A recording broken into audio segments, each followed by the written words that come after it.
Welcome back to Tran Wins Tactics Ogre Reborn. With Lancelot having joined our army, that brings us up to a full 100 members.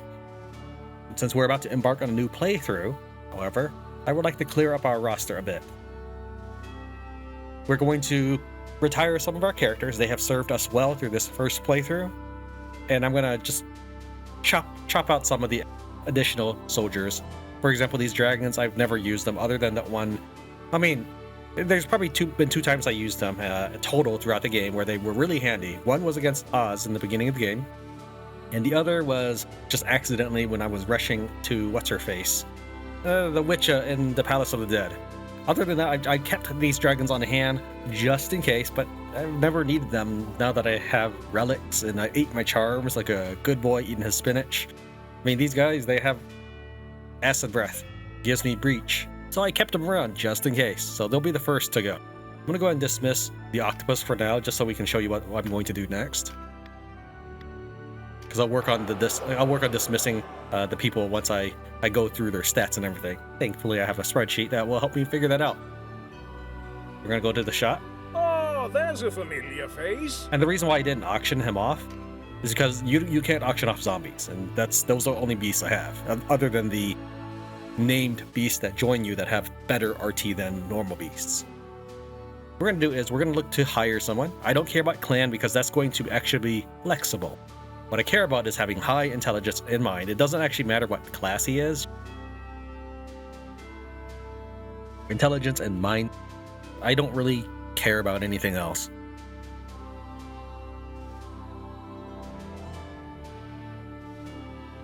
But for example, this is 37 int, 37 mind, and 43 int, like way higher, considerably higher. Maybe this is good, but what we're gonna do is we're gonna recycle through a couple times until we find something really, really powerful. 43 looks like the highest, maybe. I don't know if there's a real major stat for that.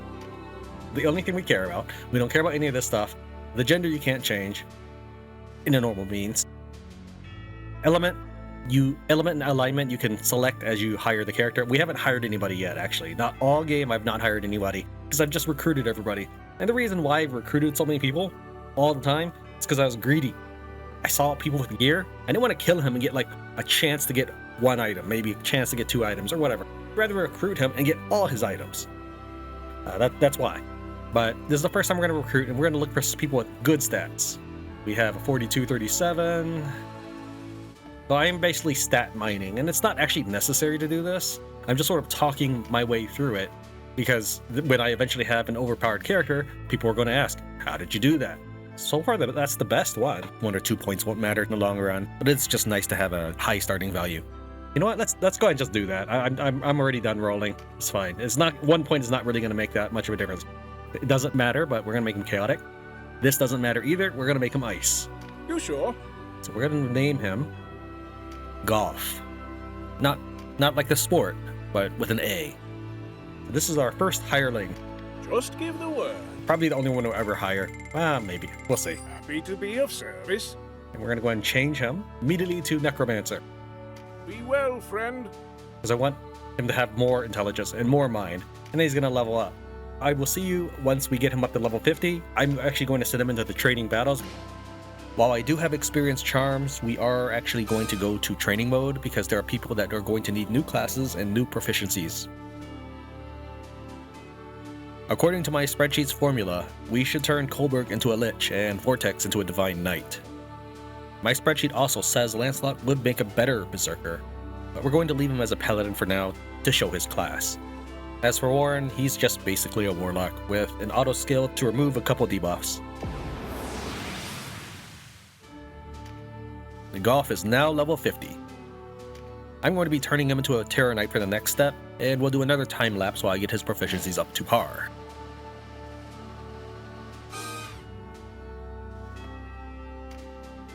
And with all of these preparations, we are finally ready to begin New Game Plus.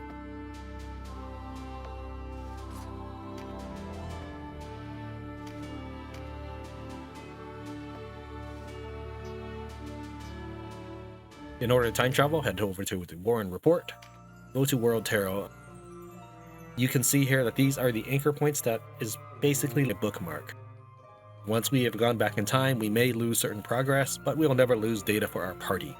You can scroll slowly, or you can click on any of these chapter icons. While we can zoom closer to a branching choice, we're going to go ahead and start from the very beginning. There is a bonus character we did not get, at the very least, and let's see how our insane characters compare to the enemy now. Our union level is still 50. Even if we were to hire new people, we can still bring them up to the current class level or hero level. Denam stats are as follows. Now this is much stronger than a regular level 50. A regular level 50 looks something more like this. We will just estimate that Denam is level 100, given all the charms from the first playthrough. Moving forward, all the charms will now go to Kashua on this second playthrough. She is currently a guest, because this is a time period when we were at the beginning of the game with Kashua and Vice as guests. I don't have Vice in my union list, it looks like. Yeah, I don't see him. It's fine.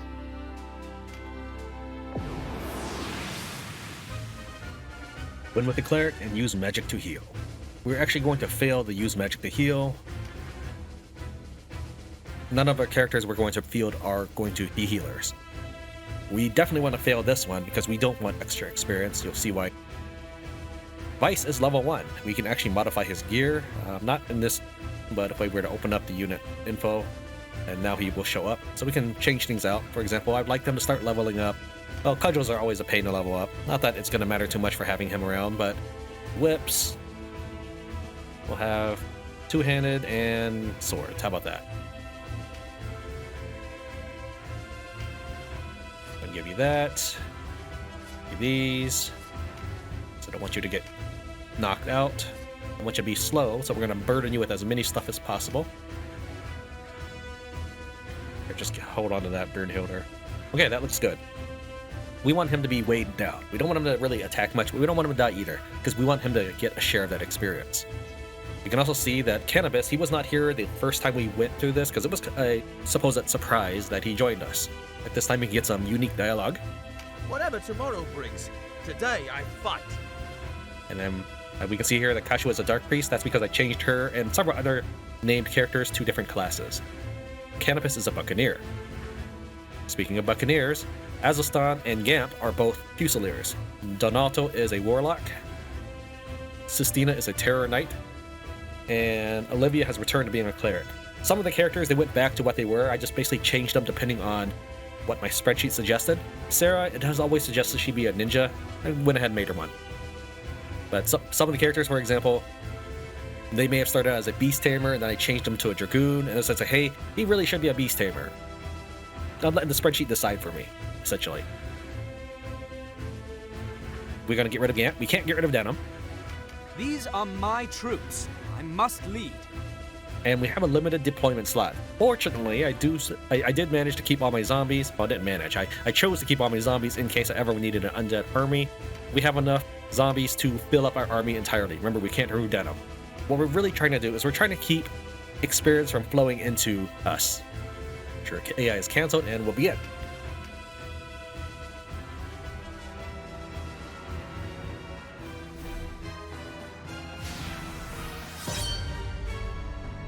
One of the reasons we went back all the way to Tinnamouth Hill is we want the enemy to be as low level as possible.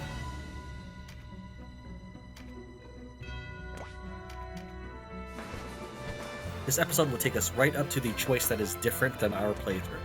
I'll be detailing some of the extra things about world terroring, getting some different events, and getting a new unique character and powering up a character we're creating.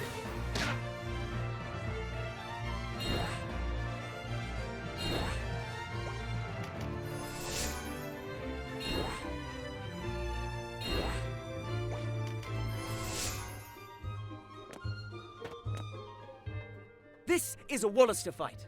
We need no help from you. Stubborn as ever, eh? How did one so young grow so thick of skull? Thick! I'll give you thick! Ow! Not the wings! Vice, control yourself.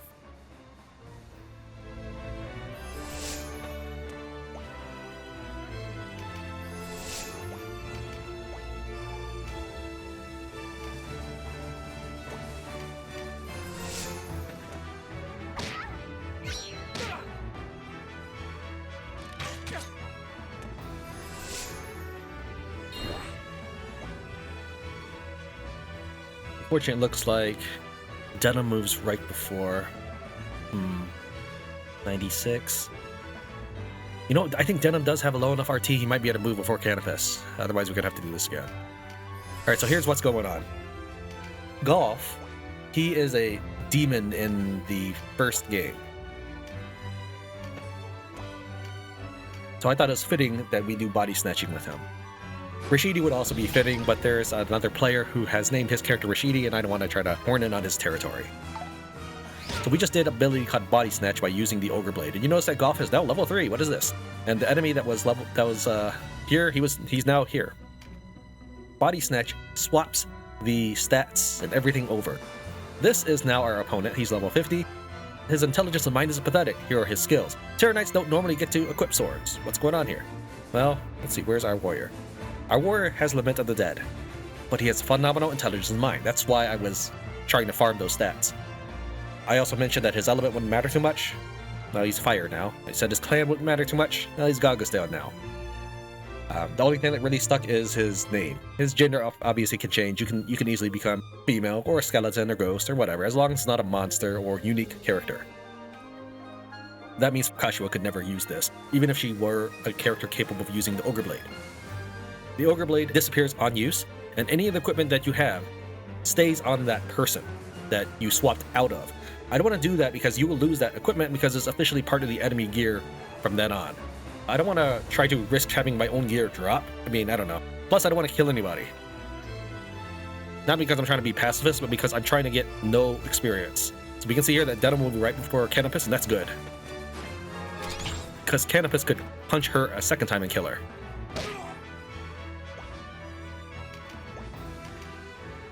Today we fight for Walister honor. But where does it lead? What's the matter? Lose your nerve? Or has the nagging of your pacifist sister unmanned you? Always hiding behind her skirts. Thick of skull and a bully besides. That's enough squawking out of you, Birdman. Better a bird than a brute. Ugh. You're not men. You're children.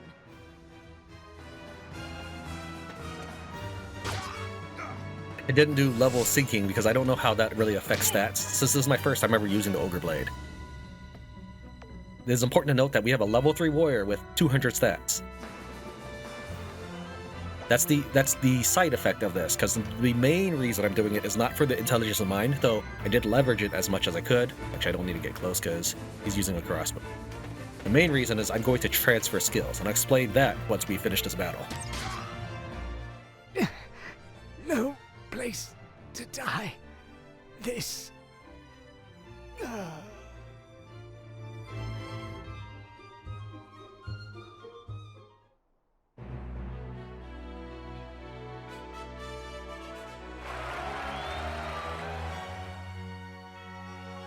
Alright, so why was I so hell-bent on not getting experience?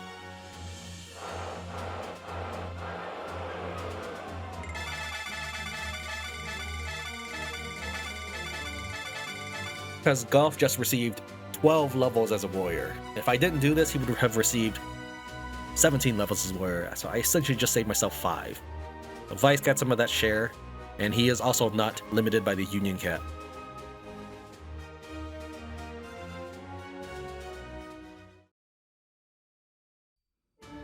Let's take a look at our party and explain what's just happened. You notice he is a warrior, but he's maintaining his abilities such as Rampart or Lament of the Dead. He will have these abilities no matter what class I change him into. I could change him into a cleric, and he would have some much needed utility being able to fear enemies. However, we're going to change him to a necromancer because you can see that his intelligence and mind are grossly overpowered compared to the rest of his stats, and he's only a level 15 warrior. He's just going to go ahead and keep gaining new levels in intelligence and mind. That's why I'm changing him to a necro. While I do say that intelligence and mind is not the main reason I'm doing it, I will happily take advantage of this, which I'm 100% sure this is intentional. I am not sure if the skills are intentional. I figure they probably accidentally left us in here so that when you body snatched, you still had those skills so that you could put up a fight. I don't think the skills were intentional, but I know the attributes were intentional. However, for me, the most important thing about all this is that I have these skills forever. It's like having a second lord. Well, first lord, because Denam is still not a lord. I haven't gotten to that point in the game yet. I know I could have easily cheesed it, but my character already has like 500 points of stats. He's gonna kill anything no matter what I change him into, so it'll be okay. But yeah, I'm essentially customizing my own character, and I thought Galf would be a good name for this. Now that he is a Necro, we can give him as many levels as possible, and they won't be, quote, wasted levels. That being said, class differences aren't that significant based off of my data mining. I compare it to other data mining that has been out there by somebody called Asvel, or maybe that's the translator. And there are things that match, and there are things that don't match. But I will say that you will probably get more intelligence on mine by leveling up as a Necromancer than a Warrior, right? Anybody could agree with that. Now we're going to continue, and unfortunately we cannot equip two-handed swords even though he has proficiency. I mean, I'll just leave him with the two-handed sword because whatever, it doesn't matter. Let's move on out. Use magic to heal, obtain the buff card. Now that we actually want experience, we'll dismiss the zombies. This is exclusive dialogue on your second playthrough because Donato, I believe, is a surprise guest on this mission. I belong on the battlefield this day. The Great Father wills it. We've gone ahead and removed all of his gear because we actually want him to fall in this battle. I don't know if that will count against me in the war and report because he's technically in my army, but he's also technically a guest, so we'll see how that goes. I would make my life easier by turning on level sync, but because this is our second playthrough of the map, I do think making it more different will be good, otherwise people just skip the fight. But we want Donato to die in this map so that we can get a new character and have access to technically different cutscenes as far as the game is concerned, in case we do wish to 100% the game.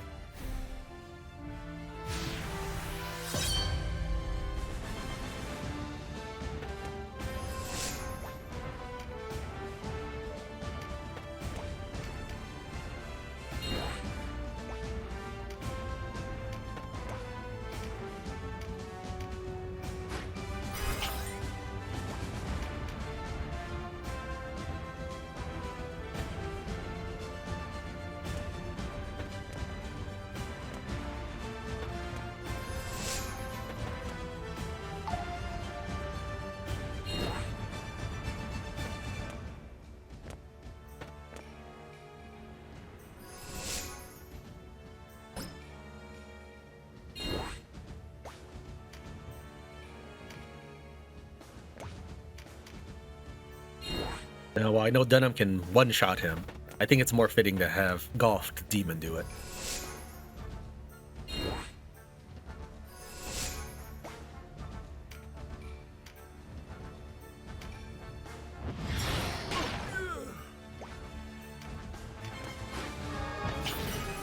If the game counts a cutscene as different, I will go ahead and include it. As always, I include timestamps on everything, so if you'd like to skip, be sure to use that.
I've failed you, Lena.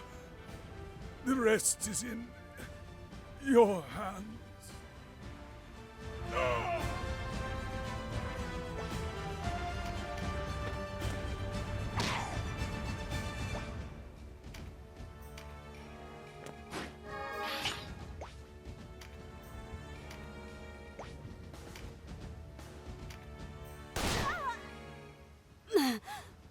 Master Nybeth, even in death would I have served you.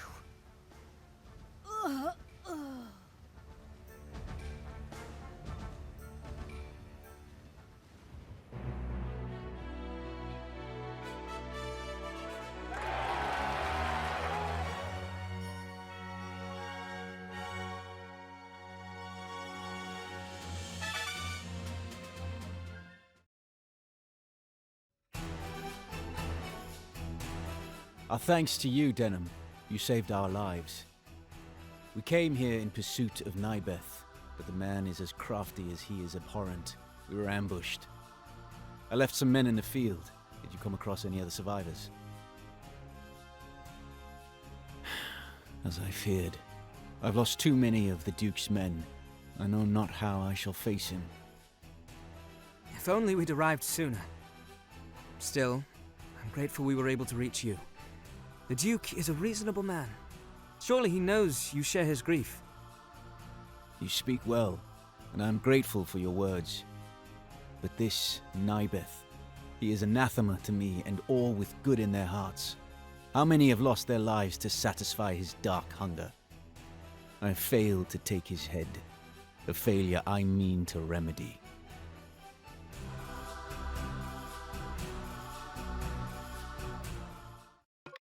Felicia wants to join the party. Instead of Donato, you get this ice cleric. She is technically a what you call a semi-unique.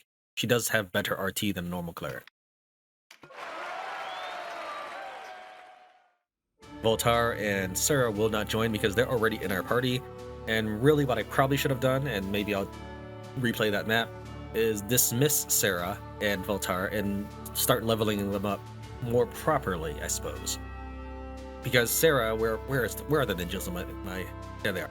Because I leveled her up, we'll say 20 levels as an archer before I really saw some of the tiny differences that I could have had by leveling up or something else. Or I could have leveled her up as a warrior so she could have way more hit points. I may replay that map just to get Sarah and Voltar new classes and new level of bonuses. To do that, you would have to just dismiss them and then re-recruit them. Let's take a look at the Warren report. No allies incapacitated or slain. Good. And by the way, Donato will still be in our party. I'll show you after this. For the people. After barely escaping himself, Abuna Donato swore vengeance and became an... Okay, yeah. He became an active member of the resistance, though he had joined the Order of Tran for a time. He later fell in battle. Sibyl Felicia, a Walister serving in the Order of Tran. She was raised at an abbey on the outskirts of Almorica, eventually becoming a Sibyl of Falaha. Her parents also served Falaha but were slain by the Galgastani while en route to provide aid to those suffering in Crisaro. Hearing of Duke Ranway's liberation, she defied the opposition of her superiors and joined the Walister resistance. She first served under Ser Leonar's command, but then joined the Order of Tran after Denam went to her aid at Crisaro. Let's go ahead and take a look at our characters. Here's Felicia. She started out as a cleric, and I leveled up as a rune fencer, giving her some impressive stats, and we decided to make her Terror Knight just based off of her skills alone, not based on what my army needed. This does mean that I have actually 3 Terror Knights who are ice aligned, but I will say that these 2 here zombies are subscribers and will always see screen time. These 2, Felicia and Sistina, are storyline characters, not characters created by us, so as far as recording goes, they will never be shown. Voltar, we went ahead and dismissed him and leveled him up as a rune fencer. No, as a warrior, so that he could get more hit points. And then we went ahead and turned him back to a knight. Sarah, we changed her from an archer to a warrior, leveled her up, and then changed her back to a ninja. This was what her new form was suggested by the spreadsheet, as well as her old form. So I guess my spreadsheet really wants her to be a ninja. Now, that being said, it's not an expert spreadsheet. It just takes into account a few things. And I like listening to it sometimes because it's like having someone advise me. Donato will need to gear up with stuff. I'll worry more about that in a bit. But he is unofficially not existing. He is still in our party, but as far as the game goes, he will never show up in cutscenes or anything from here on out. Galf. As our necromancer, we actually would like to change him to a lich, but we don't have a Ring of the Dead yet. So next time we go to the Palace of the Dead, we'll try to pick up one. I'd like him to have a Ring of the Dead so that he can start casting what those whatchamacallit spells, the summon spells. Necromancer has very good RT, so he'll kill people with Word of Pain and Meteor Strike very quickly with these stats. He's got very high stats, probably second only to Denam, at least as far as intelligence and mind goes. But for the remaining attributes, he's average. Other than making a Lich later on for the remainder of this playthrough so he can cast Hellhound, I haven't completely decided what class he will be. If you have a suggestion before my next recording, please go ahead and leave a comment. We're not going to go to Quadriga Fortress this time around. We already defeated him in our first playthrough, and I want to see if there are any other cutscenes or anything if we never fight him. Back to Almorca Castle we go. Leonard joined the party as a guest. Who's that woman? She's not resistance. Another faction, perhaps. The first time we went through this, we picked whoever she is, we can't leave her. However, because we're going for the neutral route, we are going for what I would say is the most dark ending. We're going to pick we have more important battles to fight. I'd help her if we could, but we've more important battles to fight. You can't be serious. You'd let those Galgastani hunt her. Surely you wouldn't abandon her, Denam. Of course he would, and he's right to do so. It's you I can't understand, Kashua. Either way, our quarrel is with the Galgastani. If we save her in the process, all the merrier.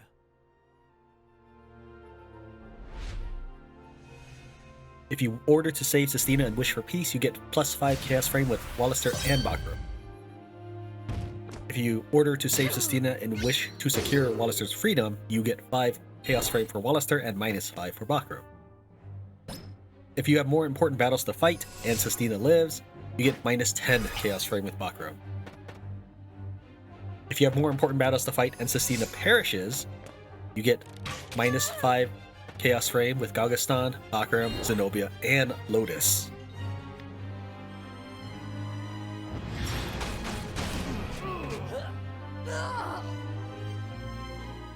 What? I was not fated to die here. Not to you.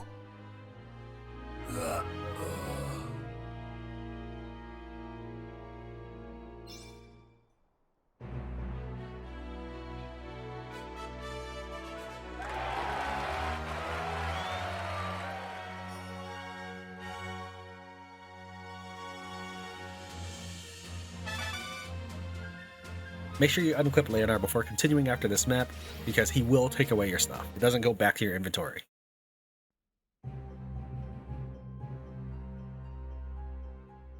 Without your aid, I would never have escaped with my life. Thank you. Think nothing of it. It is by chance we helped you, no more. Rather thank the Great Father. He favors you. Now, why is it the Galgastani clamor for your blood? I am Sistina, a warrior in the Liberation Front. I was scouting our common enemy.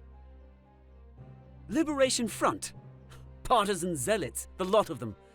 Nothing but trouble. I had always thought us two sides of the same coin. She is a Bakram traditionalist, a group loyal to the late King Dogaloa. I've heard of them. Not all Bakram support the current regime, after all. Oh, their goals are lofty enough, but their deeds border on butchery. They risk the lives of soldier and innocent alike with their subversion, means unworthy of their end. You have us wrong. These are lies spread by Branton. We seek only a return to better times, when a man's race and beliefs could not discredit him. Better times? Don't make me laugh. Good enough for those with luck to be born Bakram, but we lived then, as we do now, insects beneath the boots of our betters. It is plain nothing I say will sway you. I thank you again for saving me. Now I will take my leave. You have leave to go, Sistina, but you must quit this place at once. This is our land, our fight. The Bakram are not welcome here. I shall try to remember that.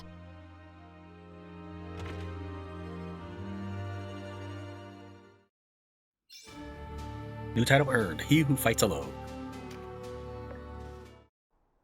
That night in Goliath. It snowed for the first time in years. The sweep of flakes over the harbour. The bitter cold. You were there. Mind your place, Kashua. Have you forgotten why we are here? The first time we played, we picked number 2 because I felt it improper to rebuke your sister for losing her father figure in order to support your blood enemy. This time around, we're going to pick number 1 for a different event, but also this will raise our... Well, no, it won't raise. It will prevent our Chaos Frame from dropping. If you pick number 2, you will lose 5 with Walister and Lotus. He's right, sister. This isn't the time. This conflict is larger than us now. Ah, the torching. You would have been children, of course. Aye. We attacked that night on word that elements of the Resistance lurked in town. False word, yes. I remember it well. As do you, clearly. We were in error, though I hardly expect forgiveness on that count. Still, I can but apologize for all it will do. Enough of this. The Duke awaits our return. Oh, I'd hoped to speak at greater length. Forgive them. Forgive us, good sir. We'll be taking our leave.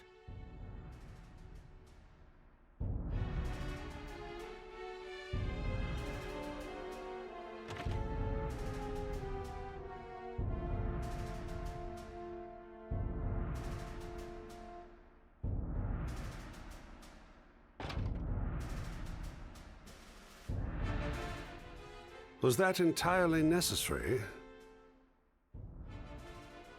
You recall Hoberum? My brother? Aye. He was a staunch ally in a fight. Why? Nothing. Only the brother and sister just now. Put me in mind of him and you.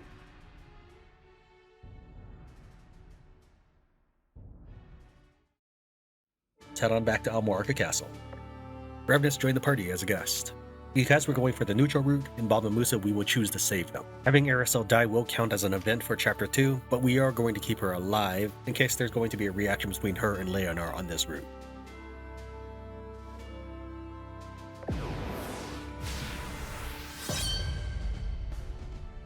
Once Hoberum explained his backstory, I figured that was the brother, but I didn't remember the name Lancelot said in this event. Yes, it definitely makes sense now. So we know who Hoberum is now, but when Lancelot first said it, I already discarded the name out of my memory because it was just a name with no context.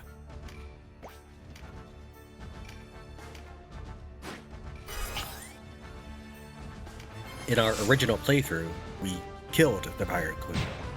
In order to make progress towards completing all of the events in this chapter, we are going to allow her to retreat. I believe that you have to both defeat enough of her troops as well as weaken her. I'm not entirely sure what triggers this. I do know that she has to be low health, but I know that's not the only thing that happens. We will go ahead and work on killing the enemy units at the same time. Could probably just let the AI take over for the first couple turns.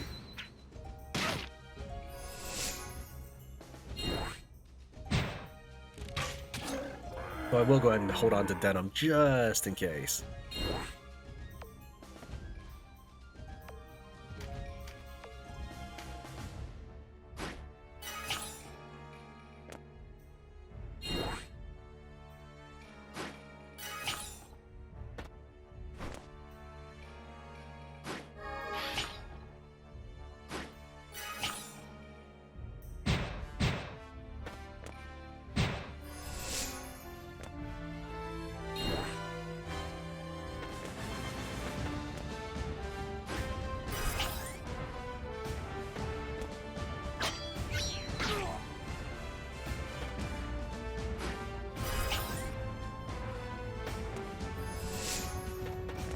I removed most of the offensive options for the guests, so they can't surprise kill the enemy later.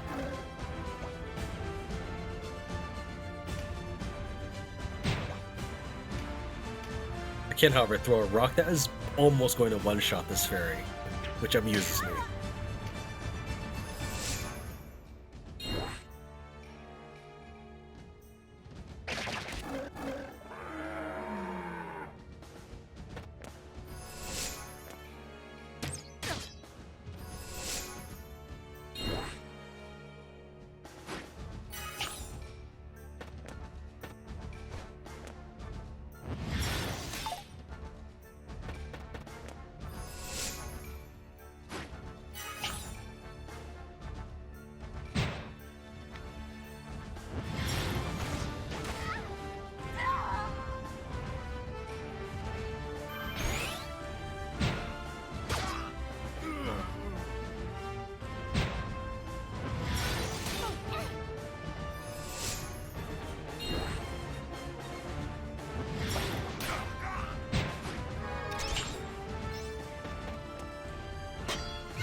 Apparently I don't have enough.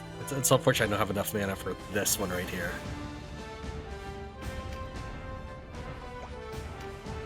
Guess we'll just throw another rock. Well, I can't reach anyone with this rock? That's sad.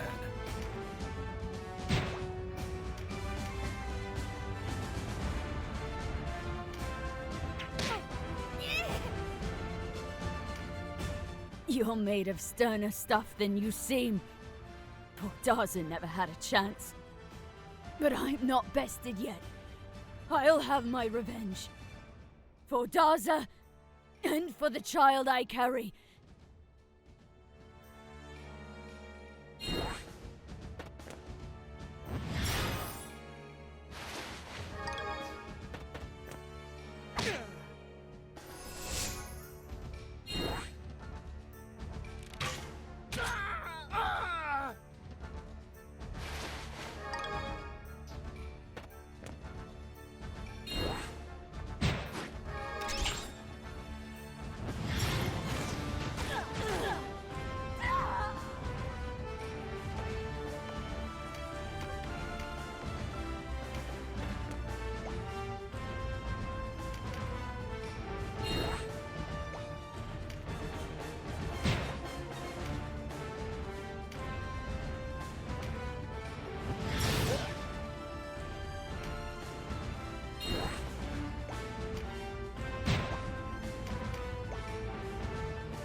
Now we're just gonna sit here, letting the poison tick her down, and hopefully into the surrender threshold.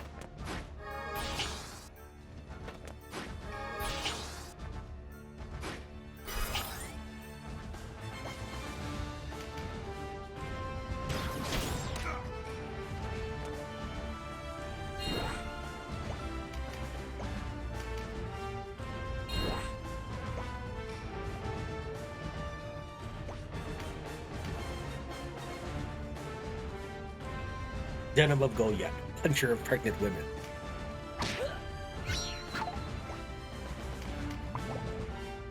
I can't go on. Forgive me, Daza. Enough! The battle is over. End this! What? We did not come to fight you. Free Sistina, and our quarrel is past. End this now. For your child, if not yourself. End it. As you ended Daza, boy. Peddle your pity elsewhere. I'm not sunk so low. I did no wrong in killing your husband. It was his life or our own. I tell you, you are not our enemy, save you make yourself so. Please, sheath your blade. Withdraw your men. We will not pursue you. I'll not forget this kindness, nor what you have taken from me.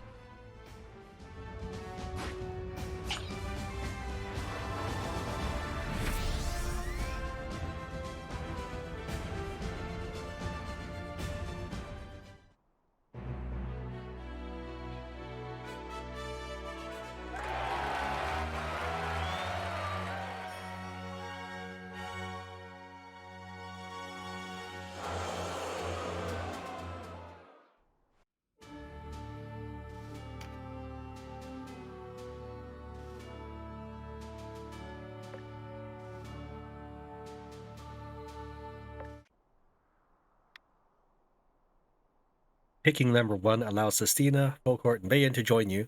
We already have them in our team, so we don't actually lose anything by picking number 2. We'll get an extra event counter for our 100%ing, as well as a new title. We must consider our needs before our ideals, Sistina. Was it not ideals that turned you against the Duke's massacre?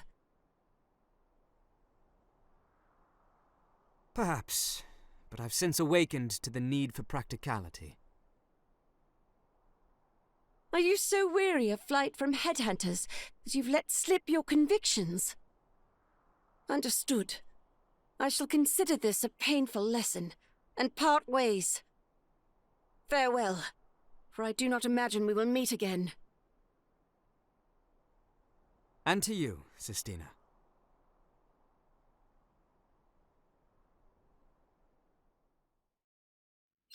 New title earned, The Unhearing.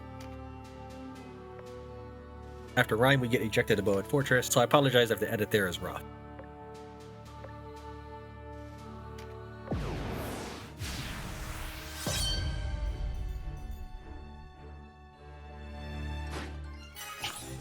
For this one, in order to get a different event in our 100%ing, we actually just need to defeat the Sorceress. In our first playthrough, we defeated Xapan first, then he fled, and then we had to defeat the Sorceress. This time, if we just defeat the Sorceress first, this gives Xapan a different dialogue, and then he flees. It does count as a separate event in Warren's report.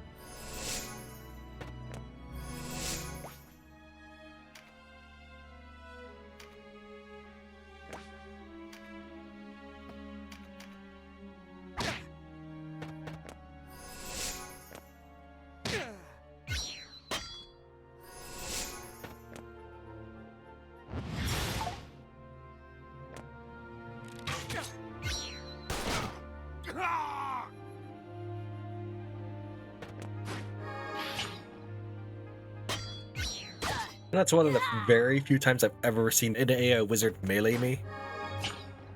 I see mine do it all the time.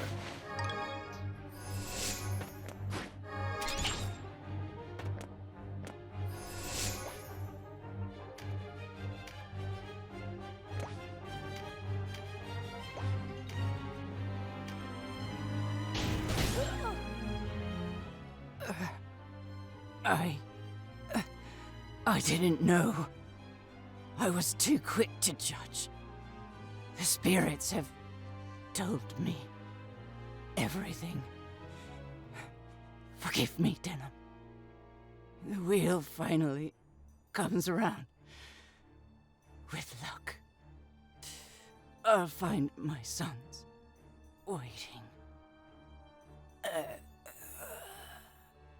Oh, fat lot of good she was, that mealy old hag.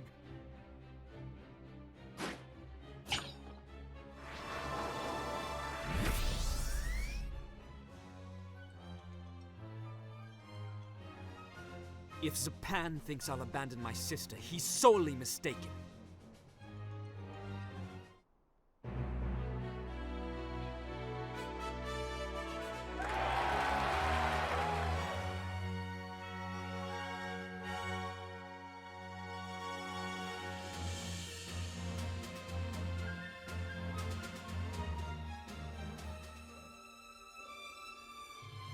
While I really wanted to dive right into the neutral path line, I knew that I needed to set up, explaining and demonstrating the World Tarot, as I've never seen anything like it in any other game. Thank you very much for watching Tran Wins Tactics Ogre Reborn. I'll see you next time.